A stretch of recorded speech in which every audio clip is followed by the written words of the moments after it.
Meu bom dia a todos, os irmãos, os que vieram, os que conseguiram levantar com essa chuvinha, com esse frio. Nós estamos numa sequência de estudos sobre aquele livro Simplesmente Crente. Nós estamos hoje na 6ª aula sobre o que o escritor, o Michael Horton, escreve sobre isso. Ele é um escritor famoso, ele tem vários livros escritos, ele já veio ao Brasil e ele escreveu um livro assim, Cristianismo sem Cristo. Ele vai muito nessa área para dizer como o cristianismo está se desviando da palavra, da doutrina. E esse livro dele, Cristianismo sem Cristo, ele já escreveu um outro, uma sequência dele. E esse livro, Simplesmente Crente, é um dos mais novos que ele tem. A Casa Editora Presbiteriana edita os livros dele, bem como a editora Fiel, porque ele é fiel à palavra de Deus. E hoje a aula fala sobre contentamento. E a minha pergunta é, você é contente? Você está contente com tudo que acontece? Você é contente? Ou você está contente? Você é contente como crente? Porque eu penso assim, o que o Evangelho faz, já que é o poder de Deus para a nossa salvação, o que ele faz na nossa vida? Faz diferença e nos torna contentes. O Espírito Santo nos dá a fé, nós abraçamos a Jesus Cristo, somos libertos da condenação, somos uma nova criatura. Então, temos que viver contentes. Mas será que isso é uma realidade? Então, o que nos cabe, já que nós temos a bênção da salvação, já que nós somos do Senhor Jesus, já que Ele entrou no nosso coração, fez morada na nossa vida pelo Espírito Santo, como que nós temos reagido a tudo que o mundo nos oferece, a tudo que está acontecendo aí?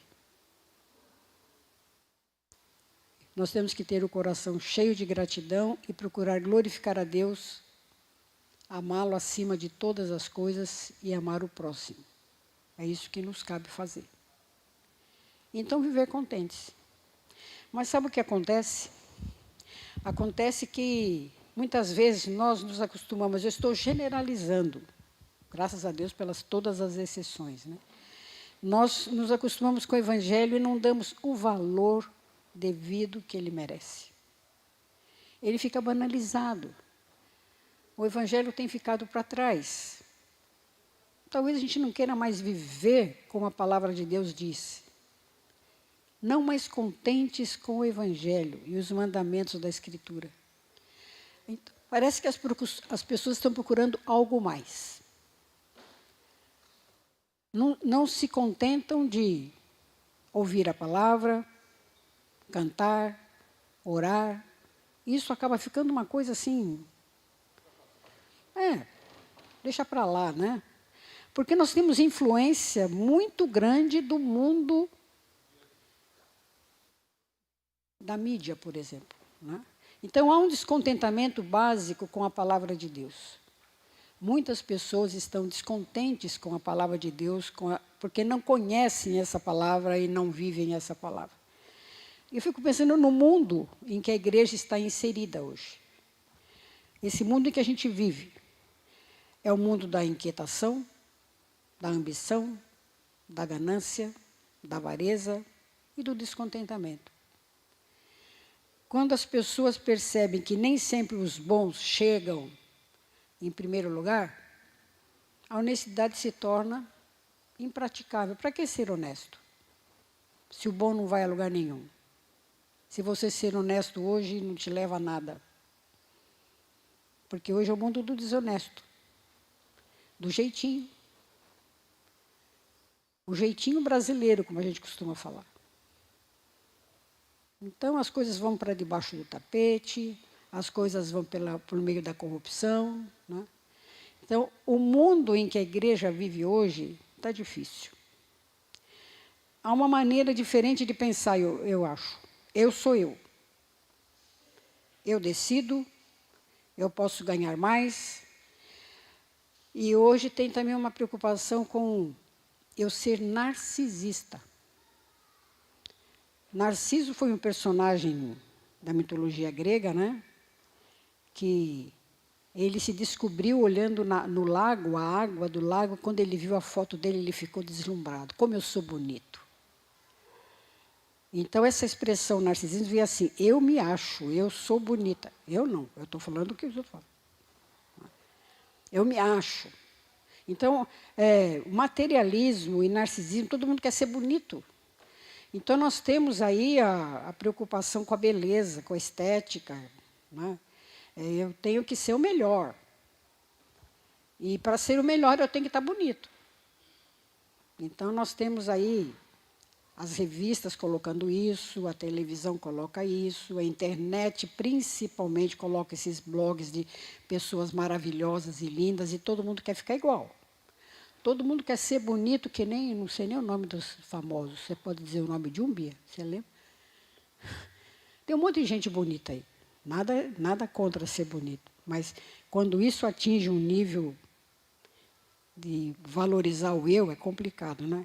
Então, assim, eu confio na minha capacidade, na minha competência, nos meus talentos. Resumindo, eu sou o máximo.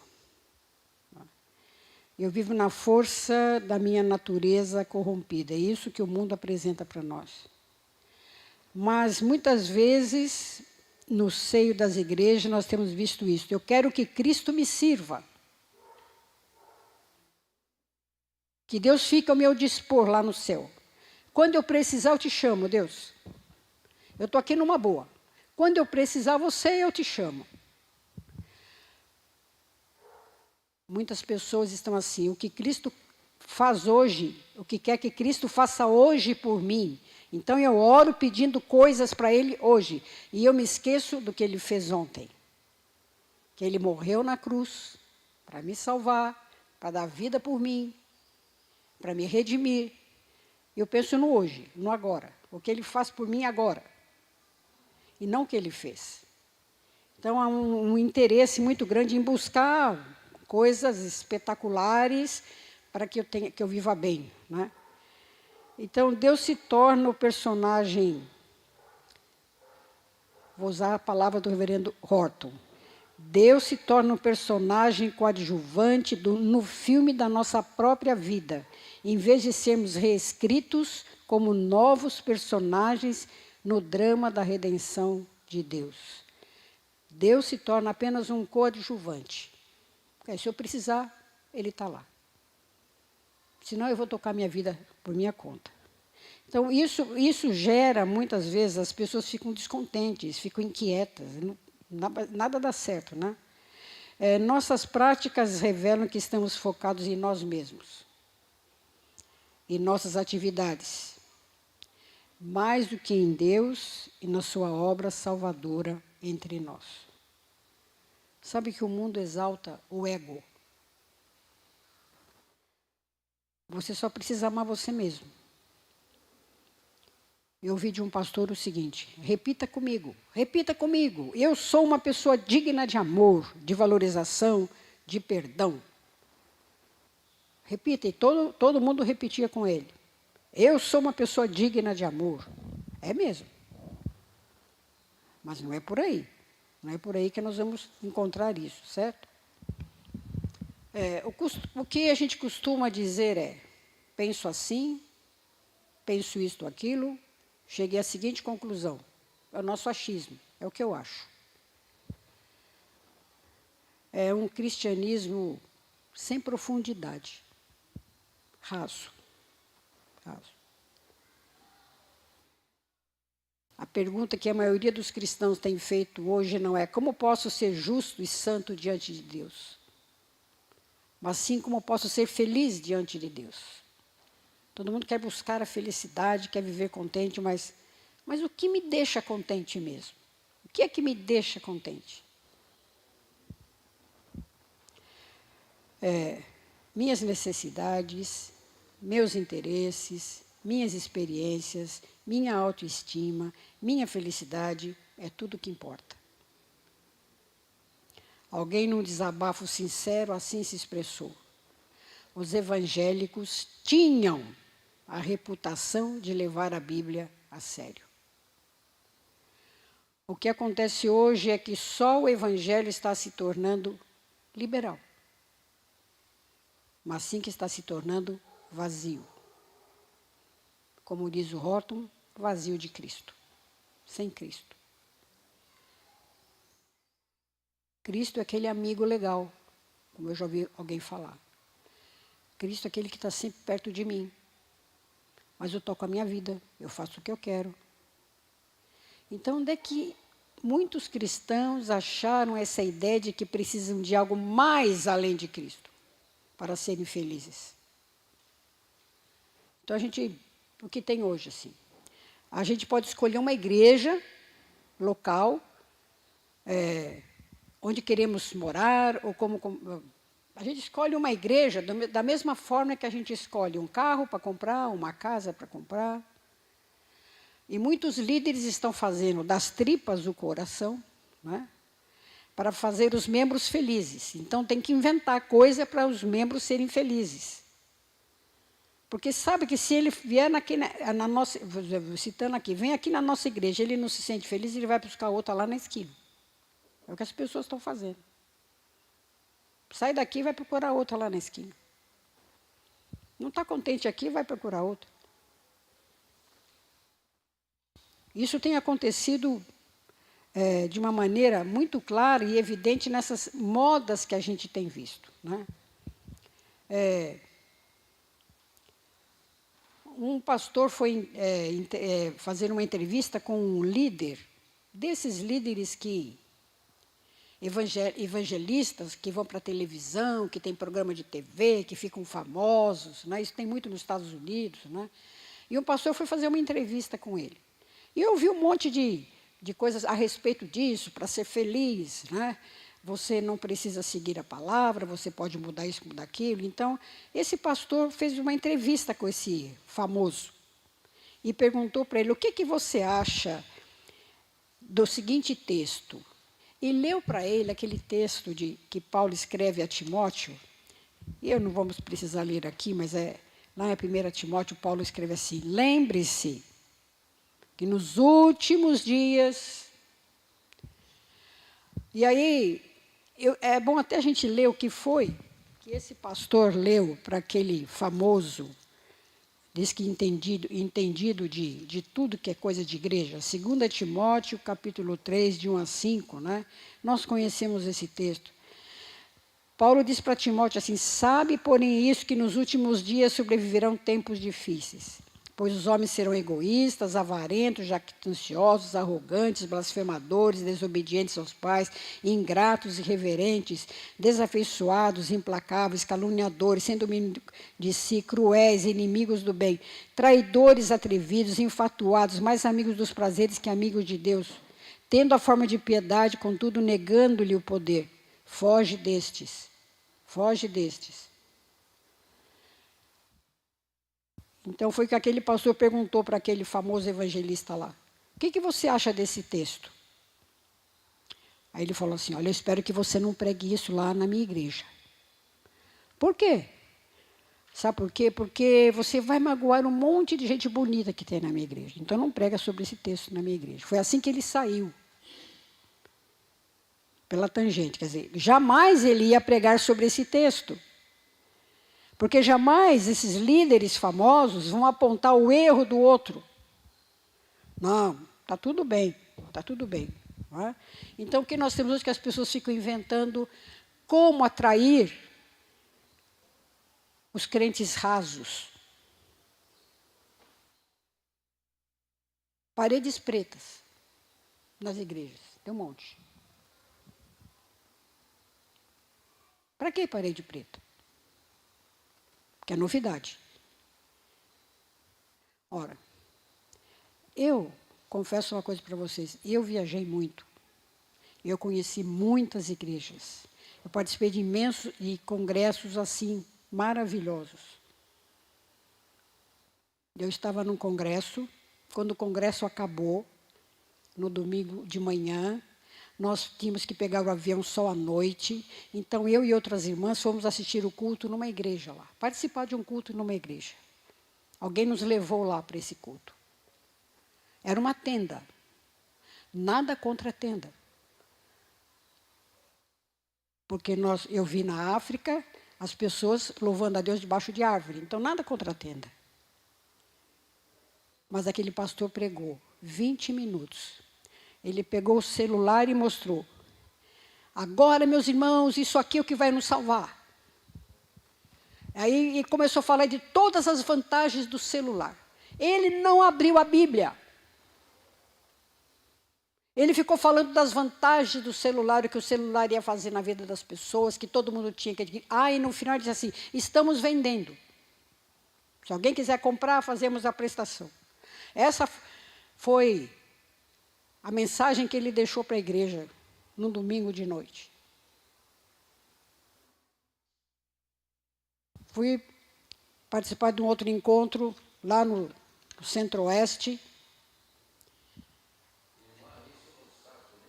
Não, meu querido, aqui no Brasil. Aqui no Brasil. No sul da Bahia, do telefone. Aqui no Brasil. Eu fui num encontro no Centro-Oeste. Desculpe eu estar contando esses casos, mas foi que eu vivi, gente. Uma igreja muito grande. Que não vou dar nome nem endereço, porque não vem ao caso aqui. Isso já aconteceu há um bom tempo. E eu cheguei bem antes do culto. E a irmã que estava me hospedando me levou lá para o templo, para conhecer o templo muito grande, as dependências da igreja. Haveria ali um trabalho com as mulheres. Aí eu cheguei lá e olhei, tinha um paredão grande, parecido com esse aqui, muito maior do que esse nosso aqui.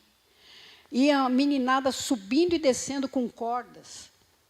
Subia e descia, e a música tocando, e outras pessoas dançando lá na frente. Eu falei, o que é aquilo? Eles estão ensaiando para o culto. Subindo em cordas e descendo. Eu falei, será que todo mundo tem plano de saúde, tem seguro de vida? Porque se alguém cair ali, vai ser um desastre. Então, o que era aquilo? Inventando moda para atrair os jovens? E eu fiquei pensando assim, para agradar a quem? Subir e descer naquelas cordas, naquele paredão lá, para agradar a quem? A plateia. Não a Deus. Então, nós temos visto isso, que as pessoas estão procurando contentamento em coisas que não dizem nada a respeito da palavra de Deus. Dança na igreja. Eu tive uma discussão com um pastor, porque ele queria provar para mim que podia dançar na igreja. Eu falei, pode mesmo. Para agradar quem? Danças. Parece que essa moda está caindo. Mas se vocês forem em algumas regiões do Brasil, isso ainda está valendo. Danças. Com roupas espalhafatosas, com coisas. Então, isso é para agradar quem? Nada contra o que as africanas fazem, os africanos fazem, que vão assim pelo corredor da igreja e vêm todas como se fossem danças e louvando a Deus. Aquilo é sincero, é outra coisa. Eu penso que nós temos que pensar que ser contente hoje não é bem por aí que a gente vai. É melhor pegar leve. Você já ouviu isso de algum pastor? É melhor pegar leve. Quer dizer, não vamos acusar o pecado do outro, não. Pecar leve com o pecado é complicado. Sem dizer que a gente tem essas coisas horríveis acontecendo com esses líderes religiosos no Brasil que vendem a fé. Que vendem a fé. Pedacinhos de pano, como se fossem ungidos. Copinhos de água do Rio Jordão. Então, a gente fica pensando assim, Para agradar a quem essas coisas? Para deixar contente quem? Não é para deixar contente o nosso Deus. Deus não precisa dessas coisas. O que é que Ele quer de nós? Nós precisamos estar contentes, sabe, com a palavra de Deus. Se a igreja tem caminhado, o evangelismo tem caminhado nessa direção, quem precisaria então de Cristo, o Cordeiro de Deus que tira o pecado do mundo? Para quê?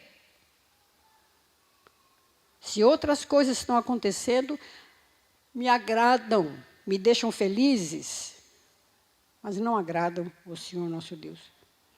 Então nós precisamos estar contentes com a palavra de Deus, com o poder do Evangelho. Contentes com os meios de graça que nós temos, os meios comuns de graça, que é a ceia do Senhor, que é o batismo, que é a pregação da palavra, que é a oração. São esses meios que me alimentam e que me fazem, graças te damos, Senhor. Graças te damos. Porque é uma forma da gente agradecer a Deus a bênção que temos de ter a salvação. Então nós podemos jamais dividir a minha autonomia com a soberania divina. Oi. Sabe que é interessante que ele fala sobre isso aí? Ah. Pode. Espera um pouquinho, deixa eu colocar aqui.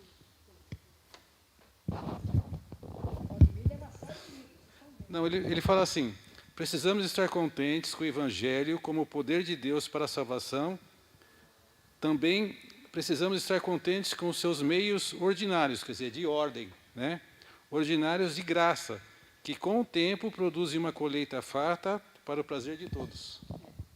Quando ele cita a expressão ordinário, o reverendo Otoniel explicou bem isso. Ordinário quer dizer aquilo que é comum na nossa vida de crente, que está ordenado na palavra. Simples assim. Então nós precisamos viver coerente com a palavra de Deus, mas isso dá trabalho. Não é fácil. Porque isso envolve uma guerra constante com o pecado, com Satanás. Então, como portadores da imagem de Deus, nós nos relacionamos uns com os outros e somos ligados a Deus e ao próximo. Veja que eu fiz essa introdução todinha para dizer o que está acontecendo à nossa volta. Isso está acontecendo, então nós temos que estar firmes na palavra. Jamais deixar o que ela manda eu fazer, o que ela me ensina, o que ela diz que eu preciso fazer. E é isso que eu vou me pegar nela. Então, graças a Deus pelas igrejas fiéis, que pregam a palavra, que colocam Jesus Cristo em primeiro lugar, não o prazer do homem, não o que me satisfaz, não o que me deixa feliz. O que me deixa feliz é Jesus Cristo na minha vida. É isso que me deixa feliz. Então, se eu tenho Cristo, eu aprendi a viver contente em qualquer situação que nós vamos ver daqui para frente, tá?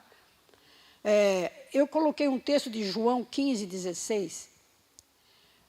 João 15:16 é Jesus falando com seus discípulos, dizendo que ele era a videira verdadeira. Não fostes vós que me escolhestes a mim. Pelo contrário, eu escolhi vocês e vos designei para que vades e deis fruto, e o vosso fruto permaneça, a fim de que tudo quanto pedirdes ao Pai em meu nome, eu vou-lo conceda. Nós somos escolhidos por Deus. Essa é a primeira regra que a gente tem que entender. Sobre o chamado de Deus.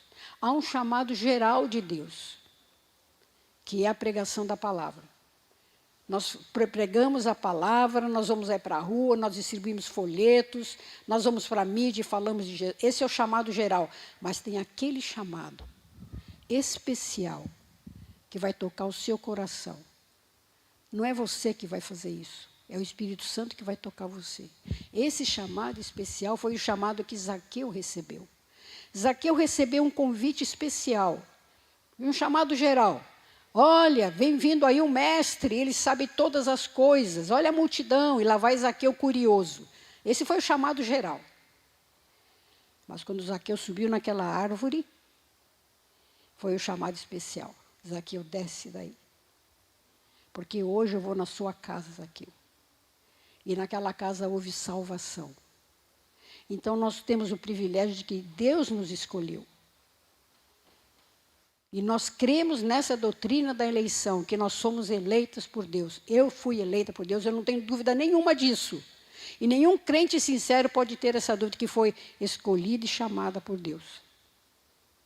Então nós somos chamados, nós somos salvos, justificados.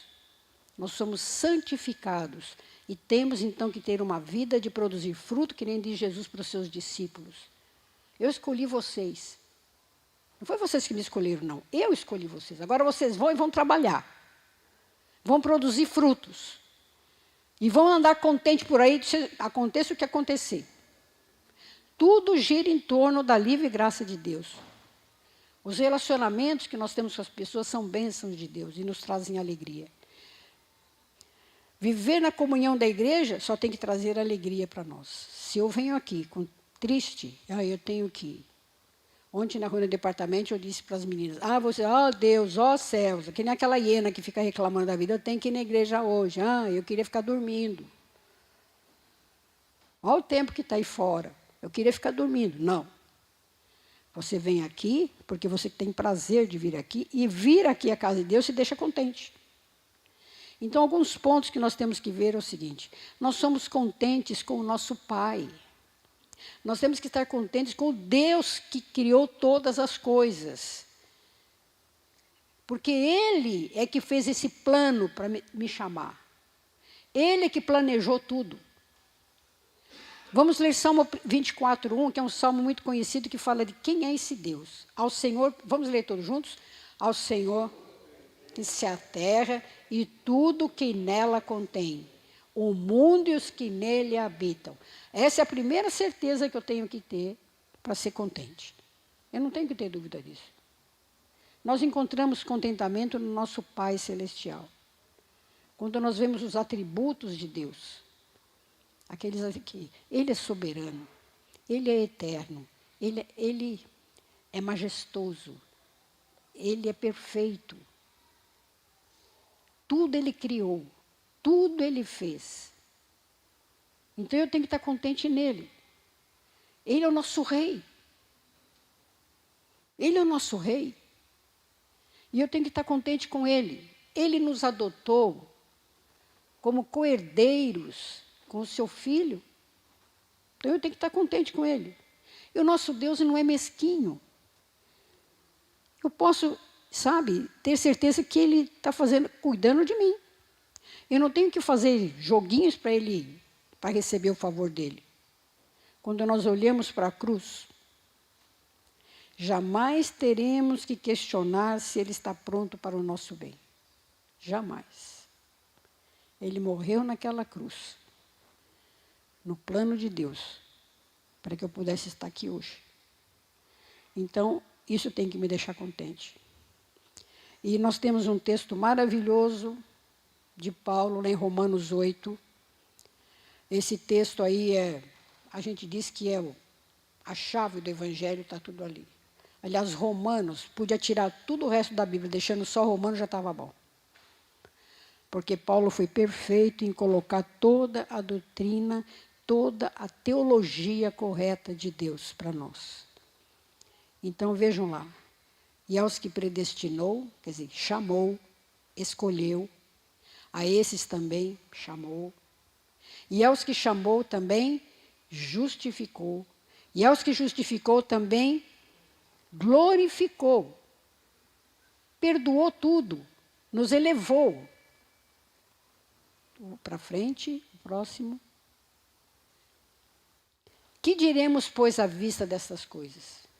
Se Ele me escolheu, se Ele me chamou, se Ele me justificou, se Ele me achou justa, apesar dos meus pecados, dos meus defeitos, que diremos à vista dessas coisas? Vamos ler todos juntos? Se Deus é por nós, Se Deus é por nós, se Ele fez isso por nós, por que eu não vivo contente? Por que eu preciso de novidades? Por que eu preciso buscar coisas novas? Por que eu preciso estar inventando coisas para alegrar o meu coração? Vamos continuar lendo esse texto, porque nós vamos... Aquele que não poupou seu próprio filho, antes por todos nós o entregou, porventura não nos dará graciosamente com ele todas as coisas? Quem intentará acusação contra os eleitos de Deus? É Deus quem os justifica. Quem os condenará? É Cristo Jesus que morreu antes, quem ressuscitou, o qual está à direita de Deus e também intercede por nós. Quem nos separará do amor de Cristo? Será tribulação, angústia, perseguição, ou fome, ou nudez, ou perigo, ou espada? Como está escrito, por amor de ti somos entregues à morte todo dia ou o dia todo.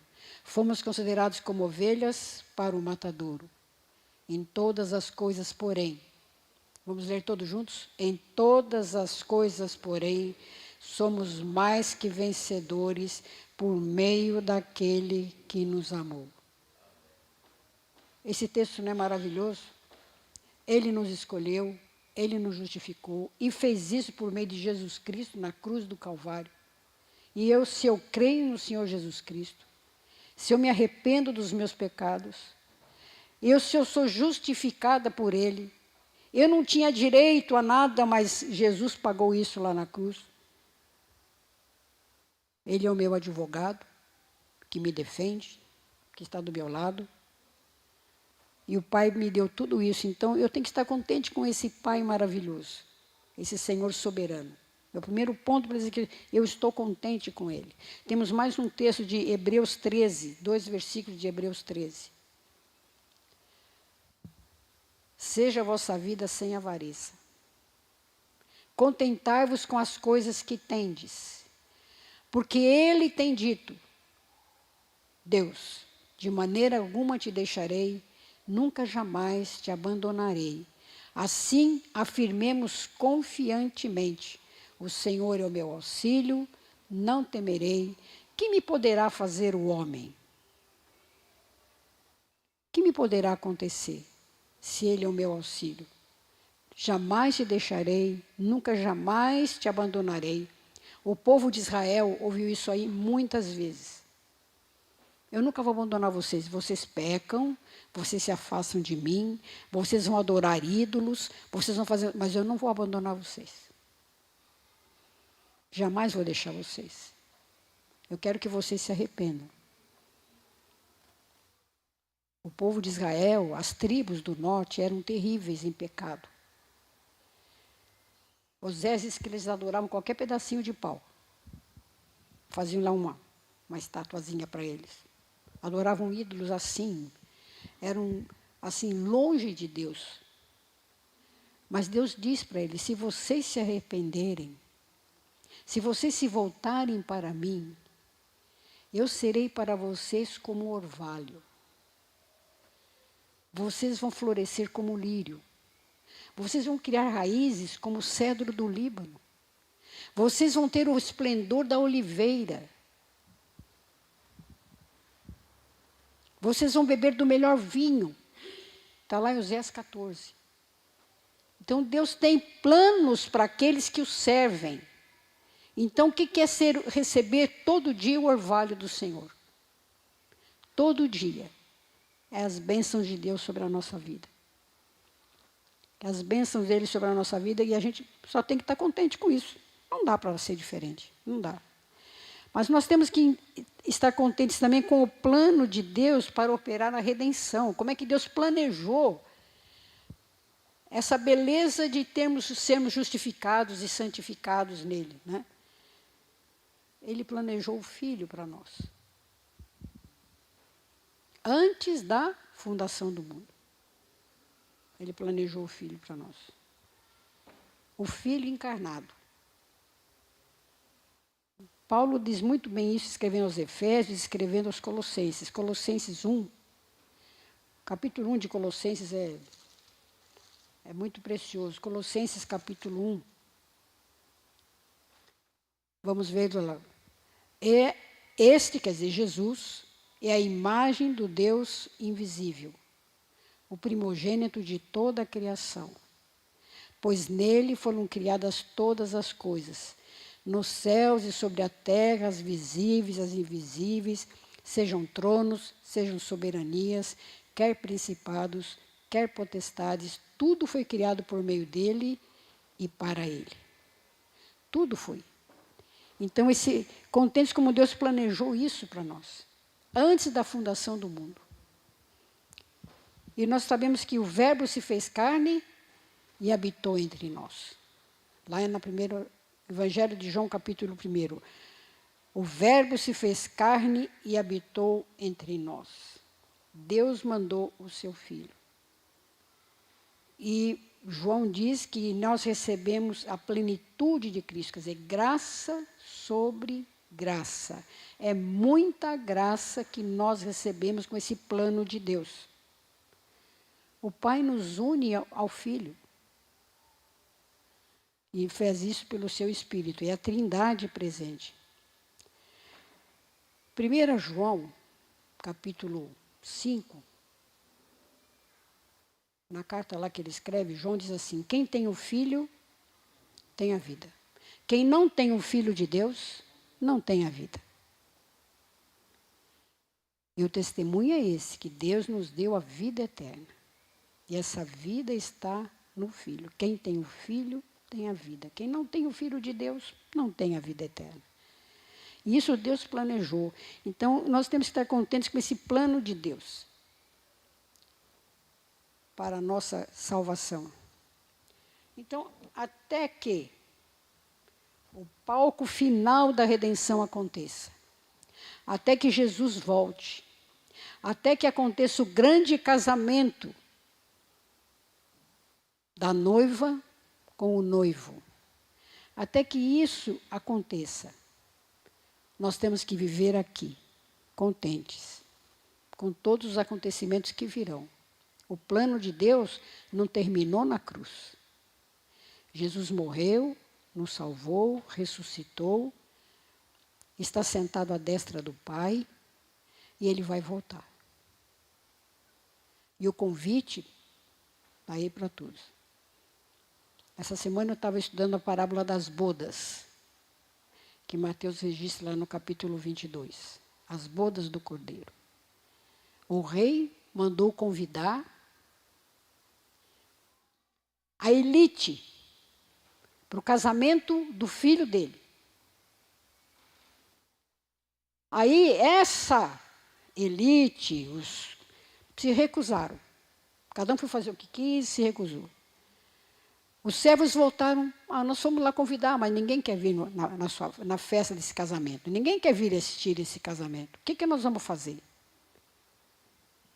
Vamos de novo. Vai voltar lá. Agora, e vai dizer, olha, está tudo pronto. O melhor churrasco vai ter aqui nessa festa. Vai ser o melhor nessa festa de casamento. Convide de novo. E nada. Aí o rei fica bravo. Sabe o que o rei manda fazer? Matar todos aqueles que rejeitaram o convite. Destrói tudo, a cidade dele destrói tudo. E vai sair pela rua e vai chamar quem quiser, quem vocês encontrarem para vir aqui na minha festa. Aí apareceu um monte de gente. Só que para entrar lá na sala do banquete, para entrar na casa, no palácio do rei, precisava usar vestes brancas. Eles precisavam estar vestidos. Não podiam entrar com a roupa que pegou lá na rua. Todos seriam tratados igualmente.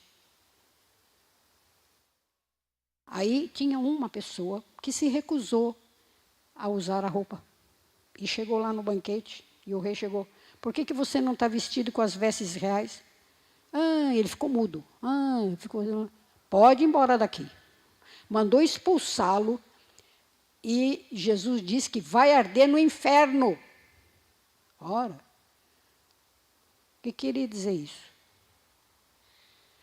Aquela festa era para aqueles realmente chamados, tocados no coração, Quem se recusou, que era o povo judeu, que eram os escribas, os fariseus, bom, estão fora. Vocês não querem saber do rei? Vamos chamar todo mundo. Foi um chamado geral para todos. Aquele que não quis usar a roupa especial, sabe o que era? Usando na nossa linguagem, é aquele crente fajuto que vem na igreja, que canta, que tem aí.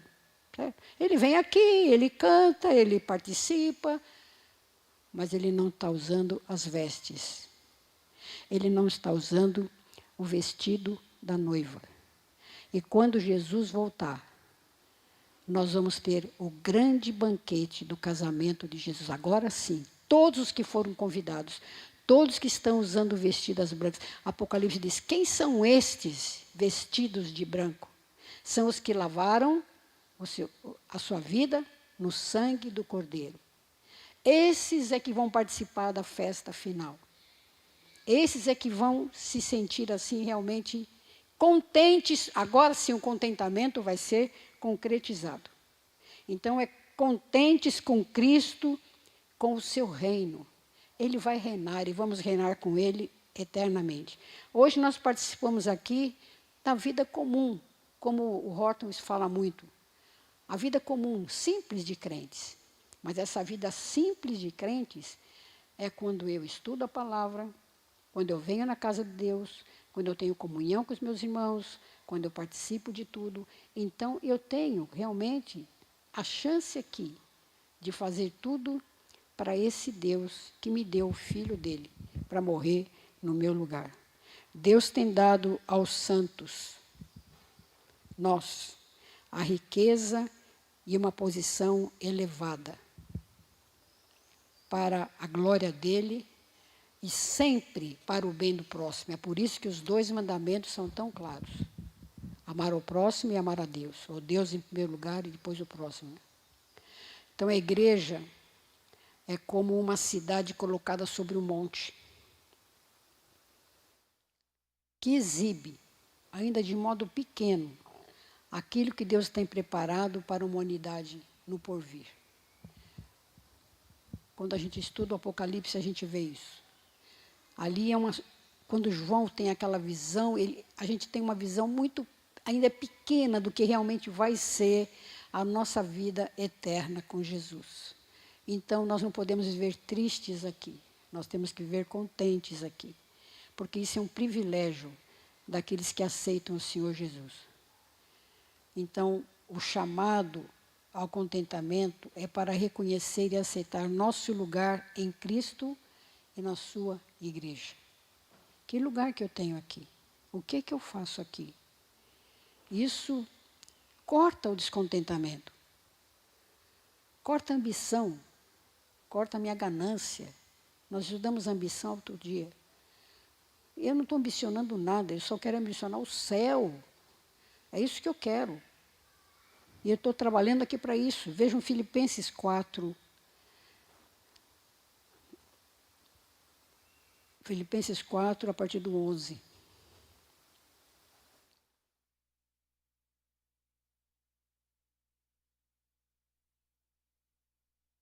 A carta aos Filipenses é uma carta de alegria. Dezenas de vezes nós vamos ver a expressão alegria aqui, alegres. Mas ele estava preso. Ele estava sofrendo. Mas ele escreve uma carta à igreja de Filipos, uma carta de contentamento. Então, a partir do versículo 10 aqui, ele vai dizer a gratidão que ele tem pelaquela igreja de Filipos, que era uma igreja pobre, mas era uma igreja que cuidava dele. Era uma igreja que não desprezou o apóstolo, e ele tem gratidão por isso. Né? E vejam que, vamos ler a partir do... Pode ser o 10, Rafael? Alegrei-me sobremaneira no Senhor, porque agora, uma vez mais, renovastes a meu favor o vosso cuidado, o qual também já tinhas antes, mas vos faltava oportunidade. Digo isso não por causa da pobreza. Vamos ler todos juntos? Porque aprendi a viver contente em toda e qualquer situação. tanto sei estar humilhado, como também ser honrado. De tudo, em todas as circunstâncias, já tenho experiência, tanto de fartura como de fome, assim de abundância como de escassez. Tudo posso naquele que me fortalece. Dá uma paradinha aí. Tudo posso naquele que me fortalece. Você já viu essa frase escrita em carro por aí? Eu já vi um monte. Tudo posso. Você pode todas as coisas, Zé Carlos?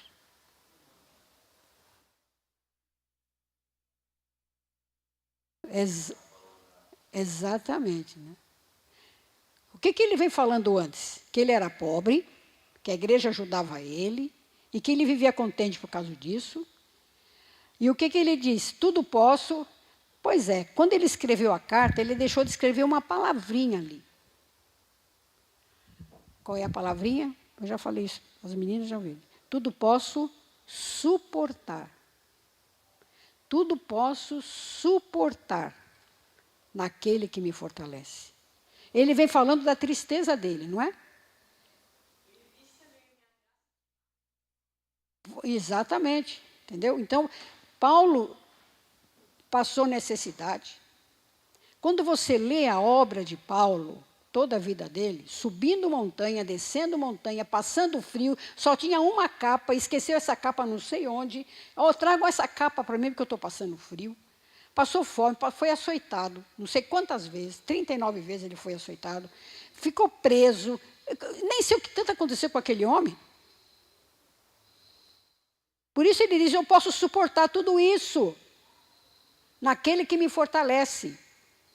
Não é que ele podia todas as coisas, o máximo. É o que o mundo prega. É o que os evangelicais da vida escrevem. Você pode tudo. Você é poderoso. Você é capaz. Aí tem gente decretando coisa para Deus. Eu decreto. Eu decreto a conversão do meu filho. Quem é você? Para decretar alguma coisa. Eu ordeno, e eu ouvi isso, num grande encontro de mulheres, daquele projeto Desperta Débora. A mulherada orando assim, eu decreto, e do meu lado tinha uma que gritava, eu decreto a conversão do meu filho. Eu falei, meu Deus. Eu também, é decreto, determino, ordeno. Quem é você? Entendeu? Não aceito o que me ofereci. Você vai orar porque você vai encontrar vitória. Que vitória? Precisamos tomar cuidado com isso. Deus é o Deus de vitória, a vitória é dele, não a minha. Eu vou pedir, eu vou implorar, eu vou interceder, porque ele ordenou que eu tenho que fazer isso. Eu tenho que orar, eu tenho que realmente interceder. Mas a resposta é dele, não é minha. E na hora dele, falou Silei, e na hora dele, não é a minha resposta. Não é o que eu quero, porque eu quero. Ah, se fosse assim, estava fácil. Eu quero, Senhor, um carro novo, porque o meu está ficando velho. Então eu quero.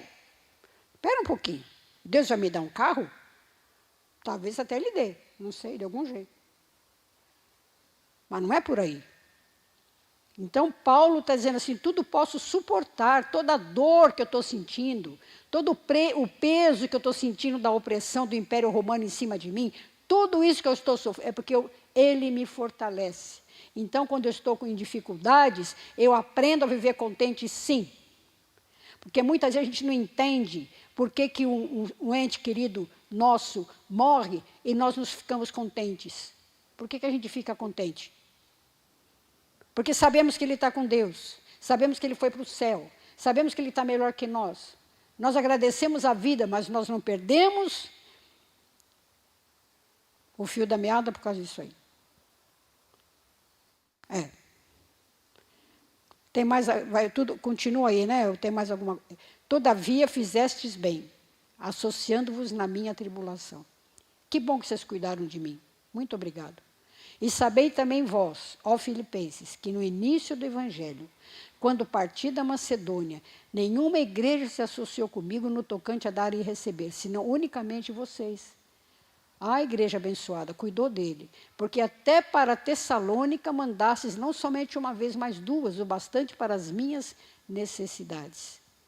Não que eu procure o donativo, Mas o que realmente me interessa é o fruto que aumente o vosso crédito. Recebi tudo e tenho abundância. Estou suprido, desde que Epafrodito me passou às mãos o que me veio da vossa parte como aroma suave, como sacrifício aceitável e aprazível a Deus. E o meu Deus, segundo a sua riqueza e glória, há de suprir em Cristo Jesus cada uma das vossas necessidades. Ora, o Deus e Pai seja a glória pelos séculos dos séculos. Olha que carta bonita, que carta de ânimo. Passamos por dificuldades aqui, passamos por tristezas aqui, mas glória ao nosso Deus e Pai, porque Ele tem suprido cada uma das nossas necessidades. O que é que diz o Salmo 37? Jamais vi o justo padecer necessidade. Não é ficar rico, não. Não é ficar rico, não. Mas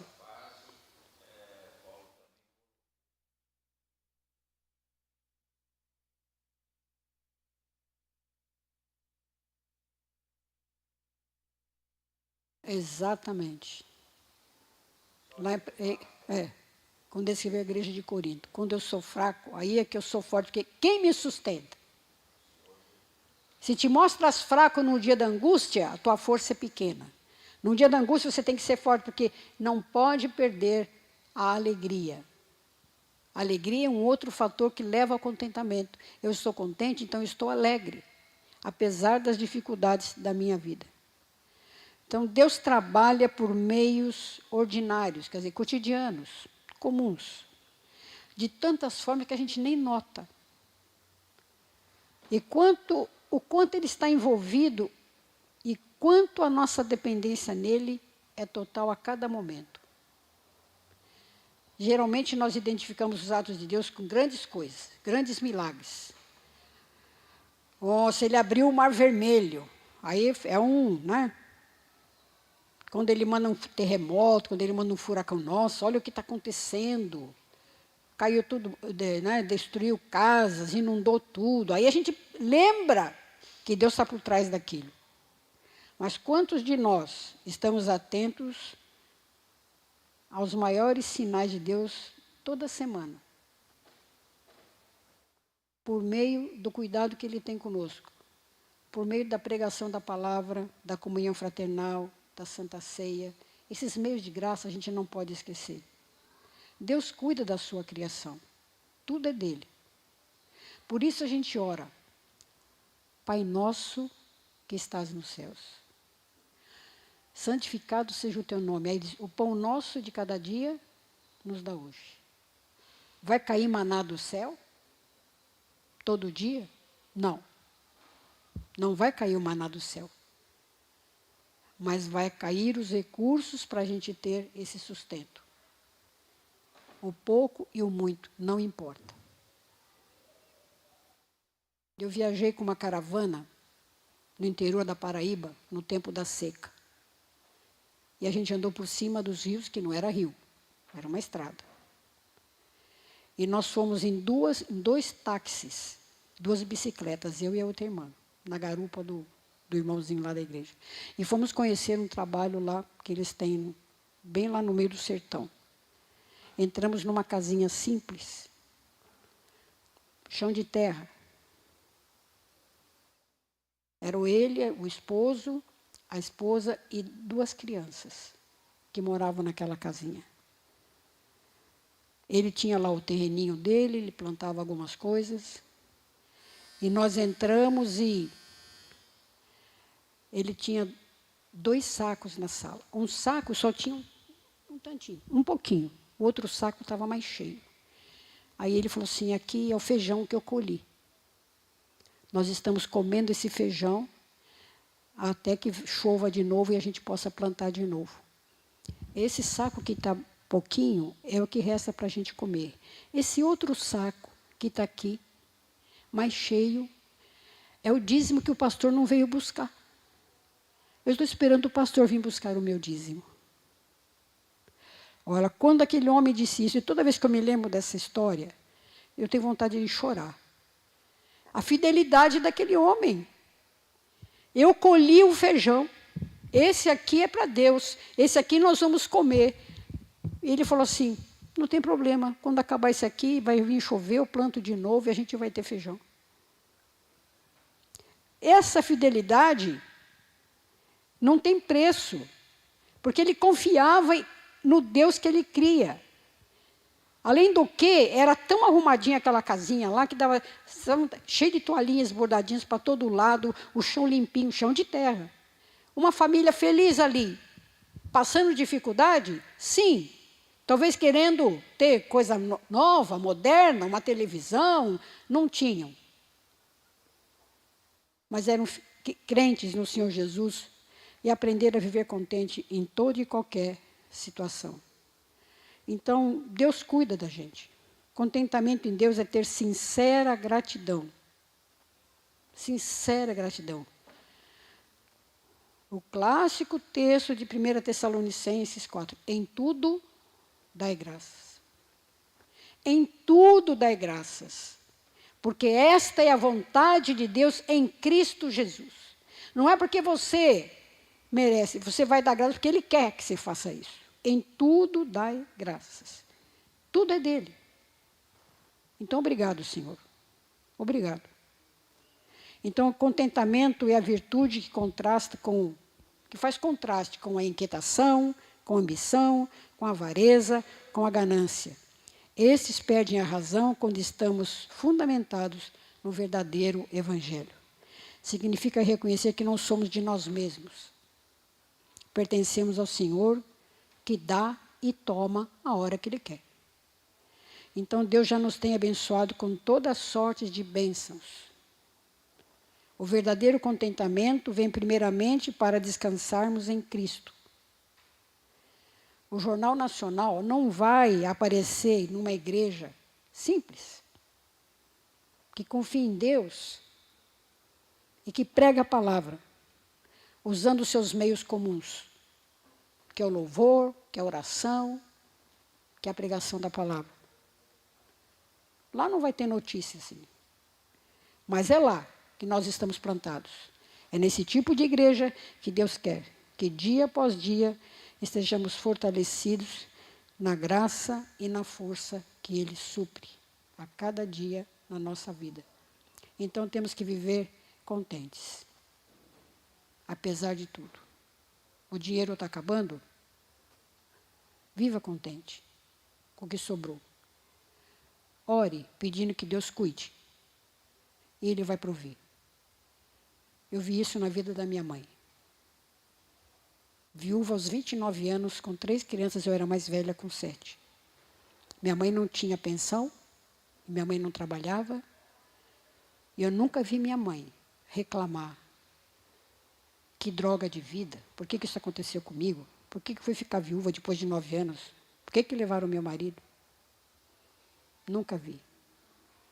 E nunca vi ela passar necessidade também. Por quê? Porque a comunhão dos santos, a igreja, ajudou minha mãe em tudo. A família ajudou. E ela não tinha por que reclamar, porque Deus estava cuidando dela. É isso que nós temos que ter na nossa vida, nessa experiência de viver contente.